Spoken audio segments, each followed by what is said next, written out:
Hello दोस्तों। आज हम सभी यूजीसी नेट के पाठ्यक्रम में लगी हुई कहानी कोसी का घटवार पर विस्तृत चर्चा करेंगे और संपूर्ण कहानी पढ़ेंगे और उनसे बनने वाले प्रश्नों को भी देखेंगे कि कोसी के घटवार नामक कहानी से हमारे यूजीसी नेट या फिर आगामी परीक्षाओं में कैसे प्रश्न बन सकते हैं। कोसी का घटवार, इसके लेखक हैं शेखर जोशी। अभी खप्पर में 1/4 से भी अधिक गेहूं शेष था। यहाँ पर प्रश्न बन सकता है कि खप्पर में अभी कितना गेहूं शेष था। आगे, खप्पर में हाथ डालकर उसने व्यर्थ ही उल्टा पुल्टा और चक्की के पाटों के वृत्त में फैले हुए आटे को झाड़कर एक ढेर बना दिया। बाहर आते आते उसने फिर एक बार और खप्पर में झांक कर देखा, जैसे वह जानने के लिए कि इतनी देर में कितनी पिसाई हो चुकी है, परंतु अंदर की मिक्सदार में कोई विशेष अंतर नहीं आया था। खसखस की ध्वनि के साथ अत्यंत धीमी गति से ऊपर का पाट चल रहा था। घट का प्रवेश द्वार बहुत कम ऊंचा था। खूब नीचे तक झुककर वह बाहर निकला। सर के बालों और बाहों पर आटे की एक हल्की सफ़ेद परत बैठ गई थी। खंबे का सहारा लेकर वह बुदबुदाया, जा शाला, सुबह से अब तक 10 पसेर भी नहीं हुआ। सूरज कहाँ का कहाँ चला गया है, कैसे अनहोनी बात है। यहाँ प्रश्न पूछ सकते हैं कि जा साला, सुबह से अब तक 10 पसेर भी नहीं हुआ, सूरज कहाँ का कहाँ चला गया है, कैसे अनहोनी बात है। इसमें पूछ सकते हैं कि यह पंक्ति किसने कहा है। आगे, बात अनहोनी तो है ही, जेठ बीत रहा है। समय क्या है, जेठ का समय है। आगे, आकाश में कहीं बादलों का नाम निशान नहीं है। अन्य वर्षों अब तक लोगों की धान रुपाई पूरी हो जाती थी, पर इस साल नदी नाले सब सूखे पड़े हैं। खेतों की सिंचाई तो दरकिनार, बीज की क्यारियां सूखी जा रही हैं। छोटे नाले गूलों के किनारे के घट महीनों से बंद हैं। कोसी के किनारे है गुसाई का यह घट।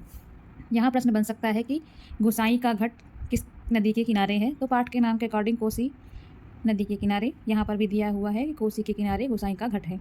आगे, पर इनकी भी चाल ऐसी है कि लद्दू घोड़े की चाल को मात देती है।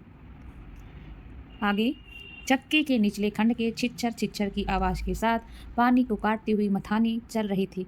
कितनी धीमी आवाज़, अच्छे खाते पीते ग्वालों के घर में दही की मथानी इससे ज़्यादा शोर करती है। इसी मथानी का वह शोर होता था कि आदमी को अपनी बात नहीं सुनाई देती, और अब तो भले नदी पार कोई बोले तो बात यहाँ सुनाई दे। यहाँ पर पूछ सकते हैं कि मथानी का कंपैरिजन किसके साथ किया गया है, तो चक्की के साथ। आगे, छप छप पुरानी फौजी पैंट को घुटनों तक मोड़कर गुसाई पानी की गूल के अंदर चलने लगा। कहीं कोई सुराख निकास हो तो पानी को क्या करे, बंद कर दे, एक बूंद पानी भी बाहर न जाए। बूंद बूंद की कीमत है इन दिनों। प्रायः आधा फलांग चलकर वह बांध पर पहुंचा। नदी की पूरी चौड़ाई को घेर कर पानी का बहाव घट की गूल की ओर मोड़ दिया गया था। किनारे की मिट्टी घास लेकर उसने बाद में 1-2 स्थान पर निकास बंद किया और फिर गुल के किनारे किनारे चलकर घट पर आ गया। अंदर जाकर उसने पाटों के वृत्त में फैले हुए आटे को बुहार कर ढेरी में मिला दिया। खप्पर में अभी थोड़ा बहुत गेहूं शेष था। वह उठकर बाहर आया। दूर रास्ते पर एक आदमी सर पर पिसान रखे उसकी ओर जा रहा था। गुसाई ने उसकी सुविधा का ख्याल कर वहीं से आवाज़ दे दी, है हो, यहाँ लंबर देर में आएगा, 2 दिन का पिसान अभी जमा है, ऊपर उमेद सिंह के घट में देख लो। ये लाइन भी हाईलाइट है, तो यहाँ से भी प्रश्न आ सकते हैं। आगे, उस व्यक्ति ने मुड़ने से पहले एक बार और प्रयत्न किया। खूब ऊंचे स्वर में पुकार कर वह बोला, जरूरी है जी, पहले हमारा लंबर नहीं लगा दोगे। गुसाई होठों ही होठों में मुस्कुराया। शाला कैसे चीखता है, जैसे घट की आवाज़ इतनी हो कि मैं सुन ना सकूं। कुछ कम ऊंची आवाज़ में उसने हाथ हिलाकर उत्तर दे दिया, यहाँ जरूरी का भी बाप रखा है जी, तुम ऊपर चले जाओ। वह आदमी लौट गया। मीहल की छांव में बैठकर गुसाई ने लकड़ी के जलते हुए कुंदे को खोदकर चीलम सुलगाई और गुड़ गुड़ करता धुआं उड़ाता रहा। यहाँ प्रश्न पूछ सकते हैं कि गुसाई किस पेड़ के छांव में बैठा था, तो मीहल की छांव में। आगे, खस्सर खस्सर चक्की का पाट चल रहा था। किट किट किट किट खप्पर से दाने गिराने वाली चिड़िया पाट पर टकरा रही थी। छिछर छिछर की आवाज़ के साथ मथानी पानी को काट रही थी, और कहीं कोई आवाज़ नहीं। कोसी के बहाव में भी कोई ध्वनि नहीं। रेती पाथरों के बीच में टखने टखने पत्थर भी अपना सर उठाए आकाश को निहार रहे थे। दोपहरी ढलने पर भी इतनी तेज धूप, कहीं चिड़ैया भी नहीं बोलती, किसी प्राणी का प्रिय अप्रिय स्वर नहीं। सूखी नदी के किनारे बैठा गुसाई सोचने लगा, क्यों उस व्यक्ति को लौटा दिया। लौट तो वह जाता ही घट के अंदर टच पड़े पिसान के थैलों को देखकर। दो चार क्षण की बातचीत का आसरा ही होता। कभी कभी गुसाई को यह अकेलापन काटने लगता है। सूखी नदी के किनारे का यह अकेलापन नहीं, जिंदगी भर साथ देने के लिए जो अकेलापन उसके द्वार पर धरना देकर बैठ गया है वही, जिसे अपना कह सके ऐसे किसी प्राणी का स्वर उसके लिए नहीं। पालतू कुत्ते बिल्ली का स्वर भी नहीं। क्या ठिकाना ऐसे मालिक का जिसका घर द्वार नहीं, बीवी बच्चे नहीं, खाने पीने का ठिकाना नहीं। घुटनों तक उठी हुई पुरानी फौजी पैंट के मोड़ कर गुसाई ने खोला। गूल में चलते हुए थोड़ा भाग भीग गया था, पर इस गर्मी में इस भीगे पैंट की यह शीतलता अच्छी लगी। पैंट की सिलवटों को ठीक करते करते गुसाई ने हुक्के की नली से मुंह हटाया। उसके होठों में बाएं कोने पर हल्की सी मुस्कान उभर आई। बीती बातों की याद गुसाई सोचने लगा, इसी पैंट की बदौलत यह अकेलापन उसे मिला है। नहीं याद करने को मन नहीं करता। बहुत पुरानी बातें वह भूल गया है, पर हवालदार साहब की पैंट की बात उसे नहीं भूलती। ऐसी ही फौजी पैंट पहनकर हवालदार धर्म सिंह आया था। कौन आया था? धर्म सिंह। आगे लॉन्ड्री की धुली नोकदार क्रिज वाली पैंट। वैसी ही पैंट पहनने की महत्वाकांक्षा लेकर गुसाई फौज में गया था, पर फौज से लौटा तो पैंट के साथ साथ जिंदगी का अकेलापन भी उसके साथ आ गया। पैंट के साथ और भी कितनी स्मृतियां संबद्ध है। इस बार की छुट्टियों की बात। कौन महीना? हाँ, वैशाख। इसके पहले का वर्णन जेठ में, क्योंकि सूखा पड़ा हुआ था। अब वैशाख।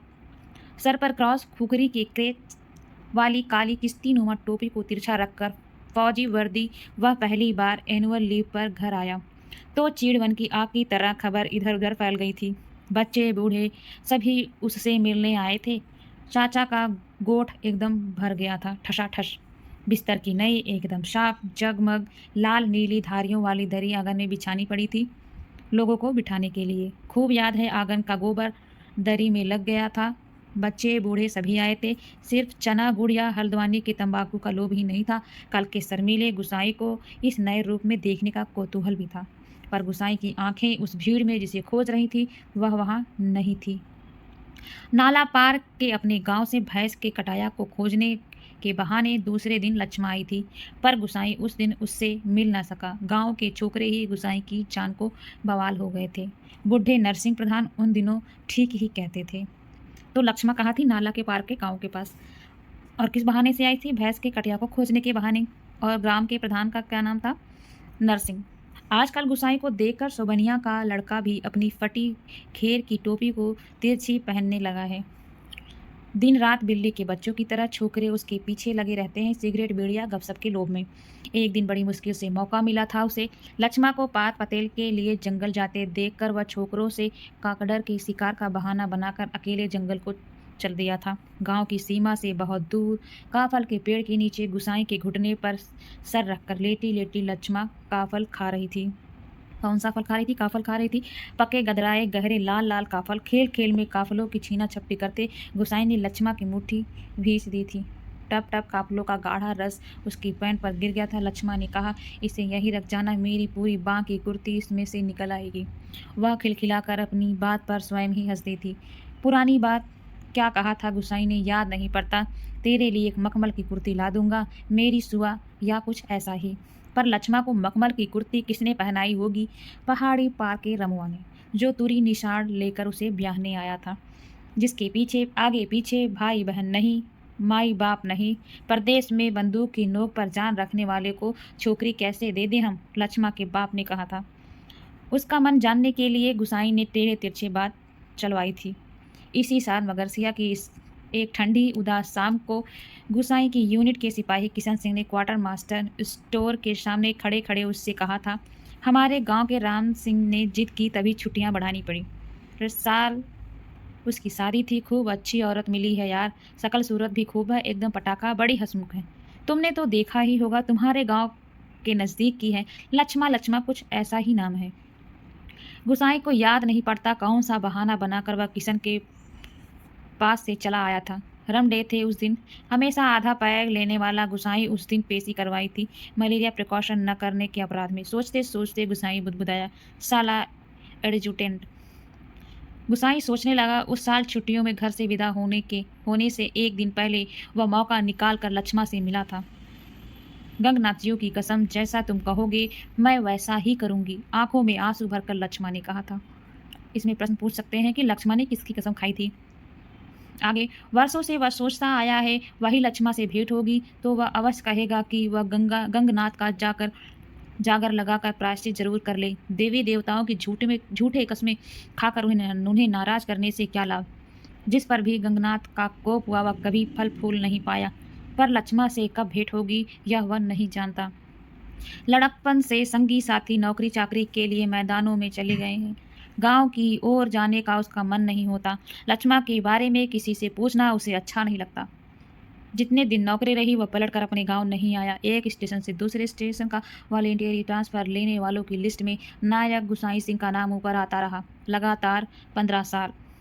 पिछले बैसाख में ही वह गांव लौटा, 15 साल बाद। तो कितने सालों बाद लौटा? 15 साल बाद। उसने लगातार कितने सालों तक ट्रांसफर लिया था? तो 15 साल बाद। रिजर्व में आने पर काले बालों को लेकर गया था, खिचड़ी बाल लेकर लौटा, अर्थात उसके बाल अभी सफ़ेद काले हो गए हैं। लक्ष्मा का हट उसे अकेला बना गया। आज इस अकेलेपन में कोई होता जिसे गुसाई अपनी जिंदगी की किताब पढ़कर सुनाता। सब अक्षर अक्षर कितना देखा, कितना सुना और कितना अनुभव किया उसने। पर नदी किनारे यह तपती रेत, पंचक्की की खटर पटर और मीहल की छाया में ठंडी चीलम को निष्प्रयोजन गुड़गुड़ाता गुसाई। और चारों ओर अन्य कोई नहीं, एकदम निर्जन, निस्तब्ध, सुनसान। एकाएक गुसाई का ध्यान टूटा। सामने पहाड़ी के बीच की पगडंडी से सिर पर बोझा लिए एक नारी आकृति उसी ओर चली आ रही थी। गुसाई ने सोचा वहीं से आवाज देकर उसे लौटा दे।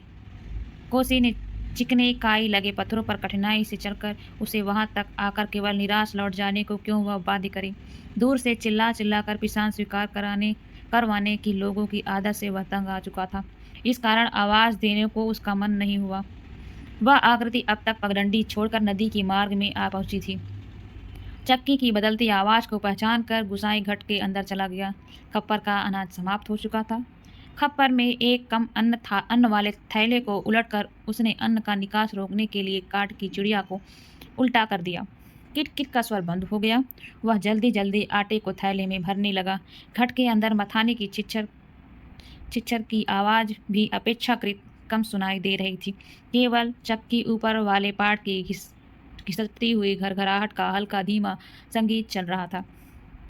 तभी गुसाई ने सुना अपनी पीठ के पीछे घट के द्वार पर इस संगीत से भी मधुर एक नारी का कंठ स्वर। कब बारी आएगी जी, रात की रोटी के लिए भी हमारे घर में आटा नहीं है।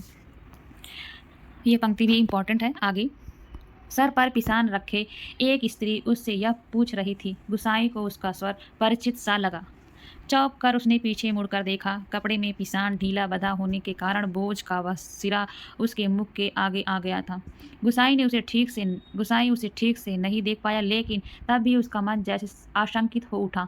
अपनी शंका का समाधान करने के लिए वह बाहर आने को मुड़ा, लेकिन तभी फिर अंदर जाकर पिसान के थैलों को इधर उधर रखने लगा। काठ की चिड़िया किटकिट बोल रही थी और उसी गति के साथ गुसाई को अपने हृदय की धड़कन का आभास हो रहा था। घट के छोटे कमरे में चारों ओर पिसे हुए अन्न का चूड़ फैल रहा था, जो अब तक गुसाई के पूरे शरीर पर छा गया था। इस कृत्रिम सफेदी के कारण वह वृद्ध सा दिखाई दे रहा था। स्त्री ने उसे नहीं पहचाना। उसने दोबारा वही शब्द दोहराए। वह अब भी तेज धूप में बोझा सर पर रखे हुए गुसाई का उत्तर पाने को आतुर थी। शायद नकारात्मक उत्तर मिलने पर वह उल्टे पांव लौटकर किसी अन्य चक्की का सहारा लेती। दूसरी बार के प्रश्न को गुसाई न टाल पाया। उत्तर देना ही पड़ा। यहाँ पहले ही टीला लगा है, देर तो होगी ही, उसने दबे दबे स्वर में कहा। यह पंक्ति भी इम्पोर्टेंट है। आगे, स्त्री ने किसी प्रकार की अनुनय विनय नहीं की। शाम के आटे का प्रबंध करने के लिए वह दूसरी चक्की का सहारा लेने को लौटी। गुसाई झुककर घट से बाहर निकला। मुड़ते समय स्त्री की एक झलक देखकर उसका संदेह विश्वास में बदल गया था। हताश सा वह कुछ क्षणों तक उसे जाते हुए देखता रहा और फिर अपने हाथों तथा सिर पर गिरे हुए आटे को झाड़कर 1-2 कदम आगे बढ़ा। उसके अंदर की किसी अज्ञात शक्ति ने जैसे उसे वापस जाती हुई उस स्त्री को बुलाने को बाध्य कर दिया। आवाज़ देकर उसे बुला लेने को उसने मुंह खोला परंतु आवाज न दे सका। एक झिझक, एक असमर्थता थी जो उसका मुंह बंद कर रही थी। वह स्त्री नदी तक पहुंच चुकी थी। गुसाई के अंदर अंतर में तीव्र उथल-पुथल मच गई। इस बार आवेग इतना तीव्र था कि वह स्वयं को नहीं रोक पाया। लड़खड़ाती आवाज में उसने पुकारा, लक्ष्मा।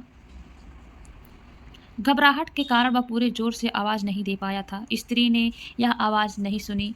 इस बार गुसाई ने स्वस्थ होकर पुनः पुकारा, लक्ष्मा। लक्ष्मा ने पीछे मुड़कर देखा। मायके में उसे सभी इस नाम से पुकारते थे।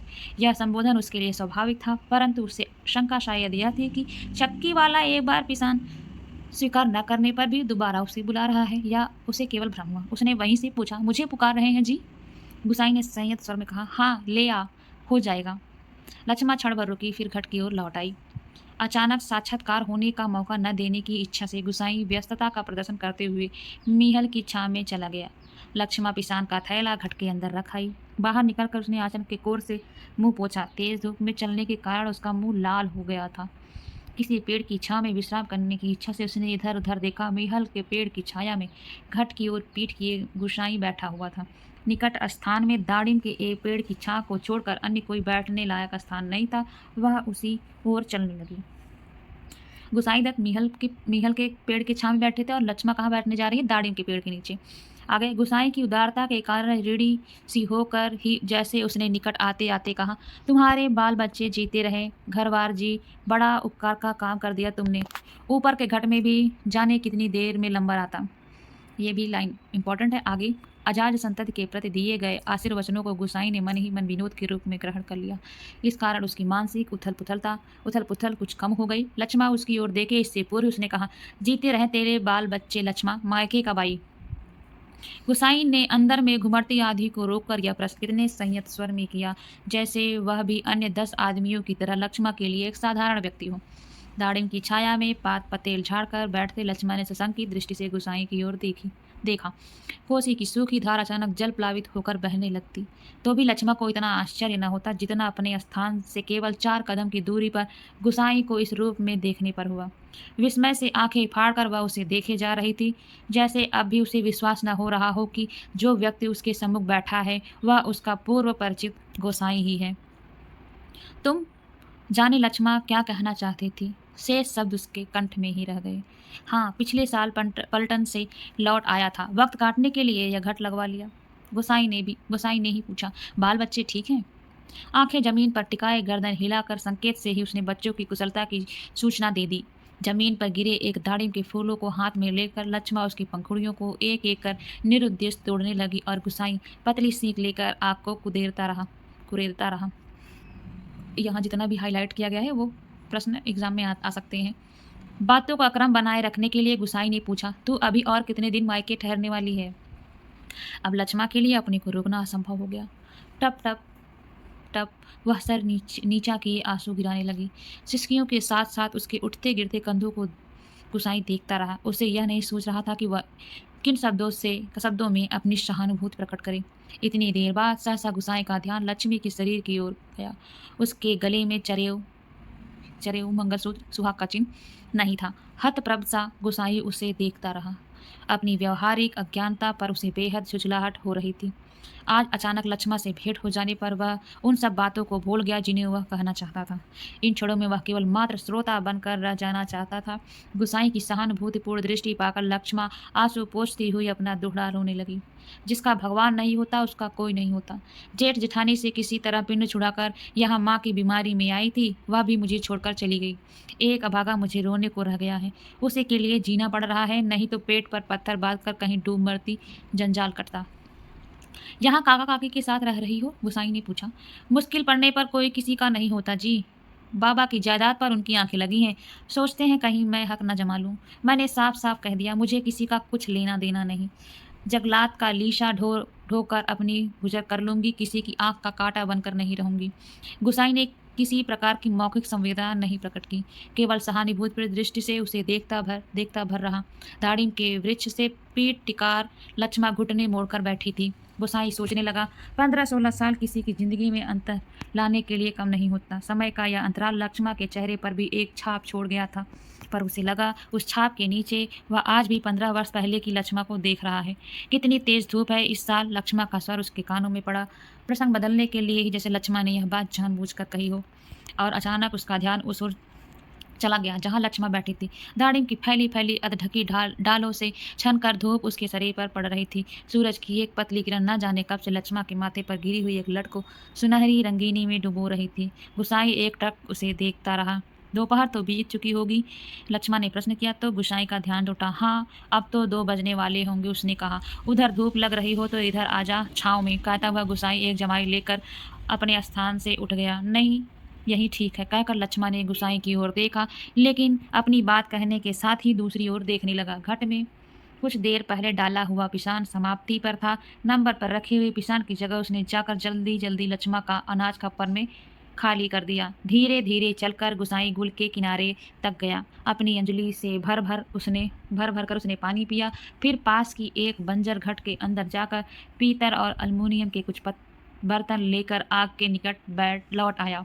आसपास पड़ी हुई सूखी लकड़ियों को बटोरकर उसने आग सुलगाई और एक काली पुती बटलोई में पानी रखकर जाते जाते लक्ष्मा की ओर मुँह कर कह गया, चाय का टाइम भी हो रहा है, पानी उबल जाए तो पत्ती डाल देना, बुढ़िया में पड़ी है। ये लाइन भी महत्वपूर्ण है। आगे लक्ष्मा ने उत्तर नहीं दिया। वह उसी नदी की ओर जाने वाली पगडंडी पर जाता हुआ देखती रही। सड़क किनारे की दुकान से दूध लेकर लौटते लौटते गुसाई को काफ़ी समय लग गया था। वापस आने पर उसने देखा एक 6-7 वर्ष का बच्चा लक्ष्मा की देह से सटकर बैठा हुआ है। बच्चे का परिचय देने की इच्छा से जैसे लक्ष्मा ने कहा, इस छोकरे को घड़ी भर के लिए भी चैन नहीं मिलता, जाने कैसे पूछता खोजता मेरी जान खाने को यहाँ भी पहुँच गया। गुसाई ने लक्ष्य किया कि बच्चा बार बार उसकी दृष्टि बचाकर माँ से किसी चीज़ के लिए जिद कर रहा है। वो एक बार झुझुलाकर लक्ष्मा ने उसे झिड़क दिया, चुप रह, अभी लौट कर घर जाएंगे, इतनी सी देर में क्यों मरा जा रहा है। चाय के पानी में दूध डालकर गुसाई फिर उसी बंजर घट में गया। एक थाली में आटा लेकर वह गूल के किनारे बैठा बैठा उसे गूंथने लगा। मीहल के पेड़ की ओर आते समय उसने माँ साथ में 2-1 बर्तन और ले लिया। लक्ष्मा ने बटलोई में दूध चीनी डालकर चाय तैयार कर दी थी। एक गिलास, एक अनीमल का मग और एक अल्मुनियम के मैस टिन में गुसाई ने चाय डालकर आपस में बांट ली और पत्थरों से बने बेढंग चूल्हे के पास बैठकर रोटियां खाने का क्रम करने लगा। हाथ का चाय का गिलास जमीन पर टिकाकर लक्ष्मी उठी। आटे की थाली अपनी ओर खिसकाकर उसने स्वयं रोटी पका देने की इच्छा ऐसे स्वर में प्रकट की गुसाई ना न कह सका। वह खड़ा खड़ा उसे रोटी पकाते हुए देखता रहा। गोल गोल डिबिया सीखी रोटियां चूल्हे में खिलने लगी। वर्षों बाद गुसाई ने ऐसी रोटियां देखी थी जो अनिश्चित आकार की, फौजी लंगर की चपातियों या स्वयं उसके हाथ से बनी बेडोल रोटियों से एकदम भिन्न थी। आटे की लोई बनाते समय लक्ष्मा के छोटे छोटे हाथ बड़ी तेजी से घूम रहे थे। कलाई में पहने हुए चांदी के कड़े जब कभी आपस में टकरा जाते तो खन खन का एक अत्यंत मधुर स्वर निकलता। चक्की के पाट पर टकराने वाली काठ की चिड़ियों का स्वर कितना नीरस हो सकता है, यह गुसाई ने आज पहली बार अनुभव किया। किसी काम से वह बंजर घट की ओर गया और बड़ी देर खाली बर्तन डिब्बों को उठाता रखता रहा। वह लौट कर आया तो लक्ष्मा रोटी बनाकर बर्तनों को समेट चुकी थी। अब आटे में सने हाथों को धो रही थी। गुसाई ने बच्चे की ओर देखा। वह दोनों हाथों में चाय का मग थामे टकटकी लगाए गुसाई की ओर देखे जा रहा था। लक्ष्मा ने आग्रह के स्वर में कहा, चाय के साथ खानी हो तो खा लो, फिर ठंडी हो जाएगी। मैं तो अपने टाइम से ही खाऊंगा। यह तो बच्चे के लिए। स्पष्ट कहने में उसे झिझक महसूस हो रही थी, जैसे बच्चे के संबंध में चिंतित होने की उसकी चेष्टा अनधिकार हो। नाना जी, वह तो अभी घर से खाकर ही आ रहा है, मैं रोटियां बनाकर रख आई थी।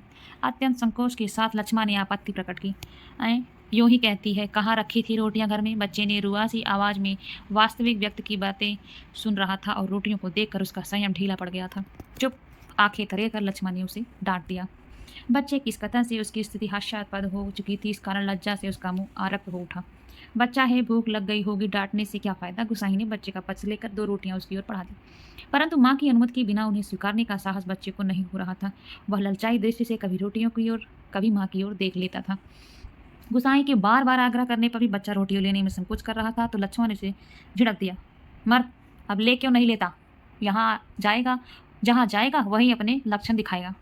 इससे पहले कि बच्चा रोना शुरू कर दे, गुसाई ने रोटियों के ऊपर एक टुकड़ा गुड़ रखकर बच्चे के हाथ में दिया।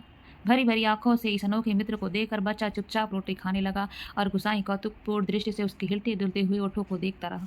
इस छोटे से प्रसंग के कारण वातावरण में एक तनाव सा आ गया था, जिसे गुसाई और लक्ष्मण दोनों ही अनुभव कर रहे थे।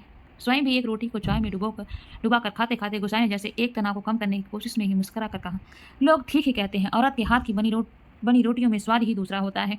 यह लाइन भी महत्वपूर्ण है। आगे लक्ष्मण ने करुण दृष्टि से उसकी ओर देखा। गुसाई हो होकर खोखली हंसी हंस रहा था। कुछ साग सब्जी होती तो बेचारा एक आध रोटी और खा लेता। गुसाई ने बच्चे की ओर देखकर अपनी विवशता प्रकट की।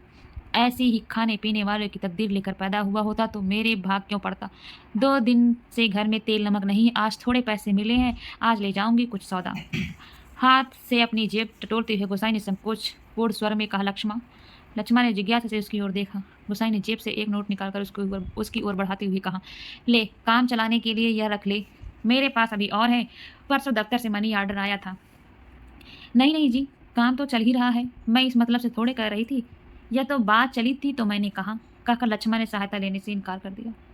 गुसाई को लक्ष्मण का यह व्यवहार अच्छा नहीं लगा। रूखी आवाज में वह बोला, दुख तकलीफ के वक्त ही आदमी के काम नहीं आया तो बेकार है। शाला कितना कमाया, कितना फूका हमने इस जिंदगी में, है कोई हिसाब, पर क्या फायदा किसी के काम नहीं आया, इसमें एहसान की क्या बात है। पैसा तो मिट्टी है, शाला किसी के काम नहीं आया तो मिट्टी एकदम मिट्टी। परंतु गोसाई की इस तर्क के बावजूद भी लक्ष्मण अड़ी रही। बच्चे किसी पर हाथ फेरते उसने दार्शनिक गंभीरता से कहा, गंगनाथ दाहिने रहें तो भले बुरे दिन निभ ही जाते हैं जी, पेट का क्या है, घट के खप्पर की तरह जितना डालो कम हो जाए। अपने पराए प्रेम से हंस बोल दें तो वह बहुत है दिन काटने के लिए। गुसाई ने गौर से लक्ष्मण की मुंह की ओर देखा। वर्षों पहले उठे ज्वार और तूफान का वहाँ कोई चिन्ह नहीं था। अब वह सागर जैसी सीमाओं में बंधकर शांत हो चुका था। रुपया लेने के लिए लक्ष्मण से अधिक आग्रह करने का उसका साहस नहीं हुआ। वह गहरे असंतोष के कारण बुझा सा वह धीमी चाल से चलकर वहां से हट गया। सहसा उसकी चाल तेज हो गई और घट के अंदर जाकर उसने एक बार संकित दृष्टि से बाहर की ओर देखा। लक्ष्मण उस ओर पीठ किए बैठी तो उसने जल्दी जल्दी अपने निजी आटे के टीन से 2-2.5 सेर के करीब आटा निकालकर लक्ष्मण के आटे में मिला दिया और संतोष की एक सांस लेकर वह हाथ झाड़ता हुआ बाहर आकर बांध की ओर देखने लगा। अगर बांध पर किसी को घूमते हुए देखकर उसने हाँक दी, शायद खेत की सिंचाई के लिए कोई पानी तोड़ना चाहता था। बांध की ओर जाने से पहले वह एक बार लक्ष्मण के निकट गया। पिसान पिस देने की सूचना उसे देकर वापस लौटते हुए फिर ठिठक कर खड़ा हो गया। मन की बात कहने में जैसे उसे झिझक हो रही है। अटक अटक कर वह बोला, लक्ष्मण।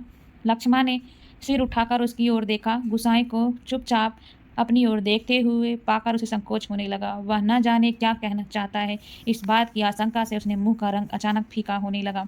पर गुसाई ने झिझकते हुए केवल इतना ही कहा, कभी 4 पैसे जुड़ जाएं तो गंगनाथ का जागर लगाकर भूल चूक की माफी मांग लेना। पूत परिवारों वालों की देवी देवता के कोप से बचा रहना चाहिए। लक्ष्मण की बात सुनने के लिए वह नहीं रुका। पानी तोड़ने वाले खेतिहार से झगड़ा निपटाकर कुछ देर बाद लौटते उसने देखा सामने वाले पहाड़ की पगडंडी पर सर पर आठा लिए लक्ष्मण अपने बच्चे के साथ धीरे धीरे चली जा रही थी।